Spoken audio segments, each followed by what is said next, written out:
মোৰ ঘৰত অকল গছ আছে, হয় হাঁহ আছে, কুকুৰ আছে, মোৰ 4টা আছে। এইটো মই আটাইতকৈ ভাল পাওঁ। এইটো হয় চিয়াং চিয়াং তুমি সি মোক আটাইতকৈ ভাল পায়। সি এনেকুৱা কুকুৰ, মই যেতিয়া গুচি যাওঁ সি গম পায়। হয় মই যদি 15 দিনৰ কাৰণে গুচি যাওঁ হয় সি মোক বিচাৰি ফুৰে।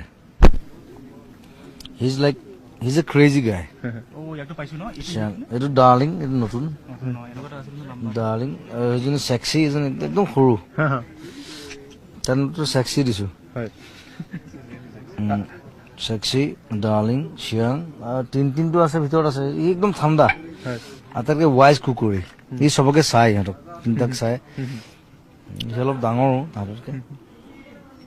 চ' মই এইবিলাক লৈ থাকোঁ। সিহঁতক মই বহুত ভাল পাওঁ। আৰু সিহঁতি অদ্ভুত হাঁহ। সিহঁতি গঁৰাল বনাই দিছো, কিন্তু গঁৰালত নাথাকে, মোৰ লগত থাকে। মহা বদমাছ হয়। মানে ইণ্টাৰেষ্টিং কথা, মই হাঁহৰ গঁৰাল বনাই দিলো, কিন্তু হাঁহবিলাক গঁৰালত নাথাকে। এইটো তিনিদিন আহি গ'ল। ইজ দ্য ৱাইজেষ্ট ডগ, আটাইতকৈ ঠাণ্ডাই। এতিয়া উৎপাদন কৰিবি। আৰু হাঁহবিলাক আছে, হাঁহবিলাক পাৰৰ গঁৰাল এটা বনাইছো বেলেগ ধৰণে। এইটো পাৰৰ গঁৰাল, এইটো কাৰণ নাই, এইটো মই নিজে ডিজাইন কৰিছো, মই বাহিৰৰ পৰা চাই পেলাই, য'ত পাৰ থাকে। মই এইটো কাৰণে কৈছো যাতে মেকুৰীয়ে খাব নোৱাৰে, তাহাঁতে উৰিব পাৰে, তাহাঁতে সোমাব পাৰে। আৰু ছেফটিটো চাব লাগে না, বাতি চাতি আছে, চবে খাব। হাঁহবোৰ অদ্ভুত, মানে মোৰ হাঁহবিলাক।